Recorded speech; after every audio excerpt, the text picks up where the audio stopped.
Reddit, what's the loneliest thing you've done? I was home alone on New Year's Eve. I was playing The Sims in complete darkness. I had a small get together with some other Sims. As the ball fell, I whispered Happy New Year to myself. I just wanted to thank everyone for their kind words and concerns. It really isn't as bad as many think. I'm more of a homebody who likes to be by myself and play video games anyway. I'm just so happy that my story has brought joy to a lot of people. I haven't laughed as much as I have today since I can remember. When I used to live by myself, I would prepare 2 plates of food and set one across from me at the table. I would pretend that someone was coming over and they were just running late. I felt less lonely that way. Just kidding. They were both for me. 2 weeks ago I went to an 11:15 PM showing of the final Hobbit movie. I was the only person in the theater. I spent 20 minutes finding the perfect seat and seriously contemplated asking them to pause the movie when I went to take a piss. Holy shit, that movie is long. As I walked out of the theater at almost 2 in the morning, there were no employees in sight.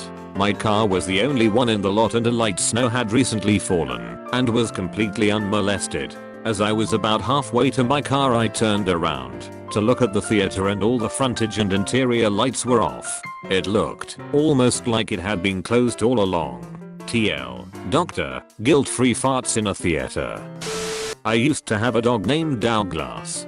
He was the child dog of an old relationship. When no one was around, I liked to sing random songs to him, replacing certain words with his name. Turn down for Doug, stairway to Douglas, sweet child of Doug, etc. Anyhow, after my ex and I broke up and parted ways, he got all depressed. Between work and graduate school and not really having a yard he could play in, I realized this wasn't the best environment for him.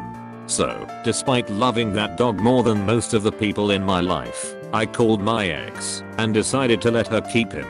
A little while after he was gone, I caught myself singing Sweet Child of Doug alone in my house, and I got really sad. This was months ago, and I'm still sad about it.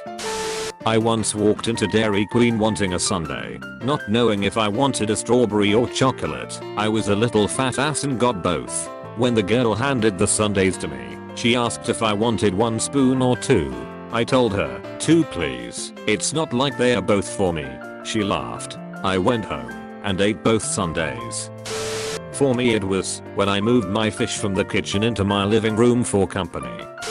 Imagine life together with a girl on the bus just because she was pretty. My neighbor was having a Super Bowl 5 different kinds of chili party, but did not directly invite me, and I was too anxious to just go. So I picked up Wendy's chili and ate it in my car in the Wendy's parking lot and waited until the Super Bowl was over before going home.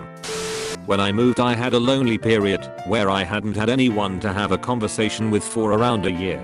Ate food I knew I couldn't, so I'd have to go to the emergency room and staff there would see my details and someone would wish me a happy birthday. Wow, I expected this to stay buried. Thanks for all the support, and I'm sorry to hear others have gone through hard times too. I'm in a much better place than I was back then, but it was definitely the lowest point of my life. I have really severe social anxiety, and it was too overwhelming at the time to get out and meet people.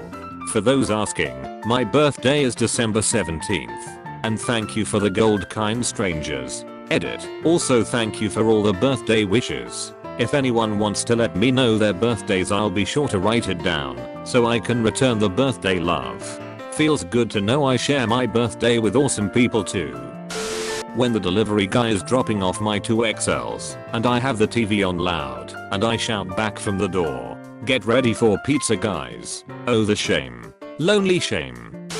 I inadvertently sent a friend request on Facebook to the wrong person who happened to have the same name as the intended recipient. For whatever reason, that person accepted the request. This person and I have never interacted and don't live anywhere near each other. I now read all of her updates and follow her life story. I've cheered during both of her pregnancies, felt scared when she had to deliver one child 2 months early, cried when her husband was hurt in Afghanistan, and felt proud when she was accepted to medical school. I realized one day that I had invented a completely one-sided friendship with an online stranger, all while sitting at home, alone, in my pajamas. During a long stretch of being single, I went to a strip club on Valentine's Day. All my friends had something going on, and I didn't want to be alone. One of the strippers gave me a kiss on the cheek. It left a big red lipstick mark on my face and she whispered in my ear, "Hope that doesn't get you in trouble."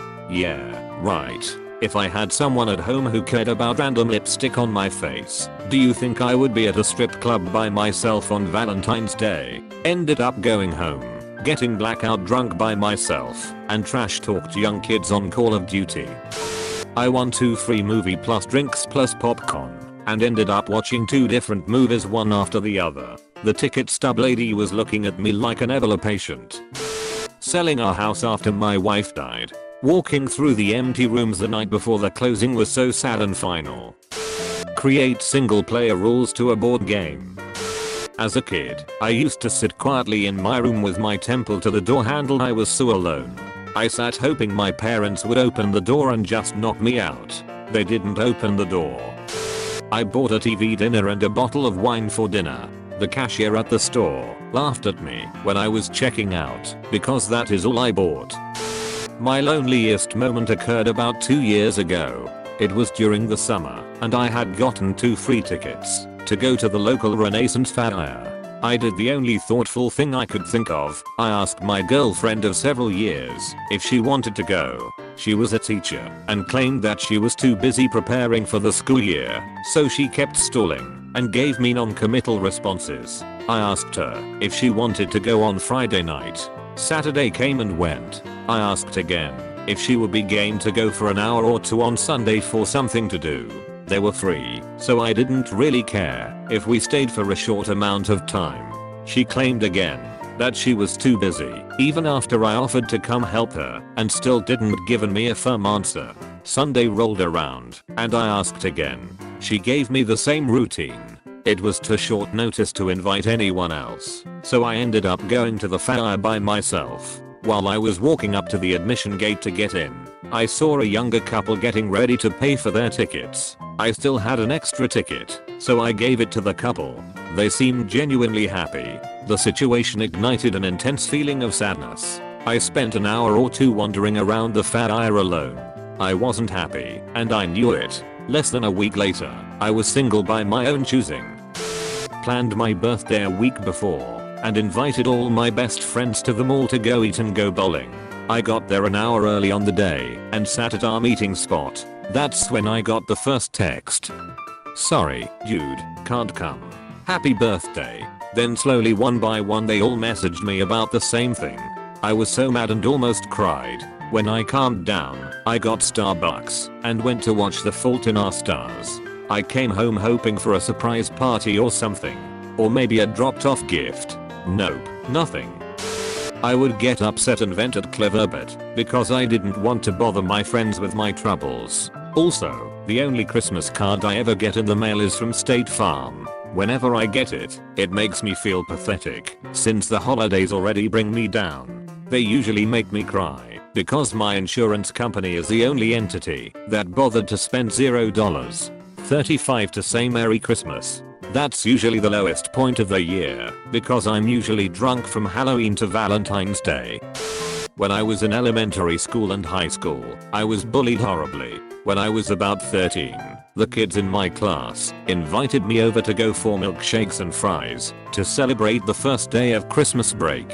I excitedly told my parents, and they were so happy for me. It seemed like I was finally making friends. Needless to say, they all stood me up. I was too scared to go home and tell my parents that once again I had fallen for their lies, so I stayed out by myself for a couple of hours, ate fries and drank a milkshake, and felt so alone. Obviously a horrible way to start Christmas break. The 30th will be my birthday. A year ago, I was stuck in Atlanta for Snowmageddon. I sat in traffic for 27 straight hours until they closed the exit I was taking. When I was only a half mile from it, I slept, woke up the next morning, started my semi-truck and the engine died. Sat in that truck for 4 days waiting for a tow. No food, no water, no cigarettes, melted snow to drink. On my birthday, some National Guard guys came and brought me some res. I had a scented candle, so I lit it, heated a kind of pasta, and had a brownie while I sang myself happy birthday. It was a job I did for a year, and if you knew me, I'm not at all what you would expect a trucker to be like. A few months earlier, I'd been at the top of my game as a Peace Corps volunteer with friends and a great life. That year was the lowest I've ever been. That moment was the furthest I'd ever felt from myself. This year, I'm in Korea with a really good job, and I'm wanting to make up for how bad things were then. Here's hoping.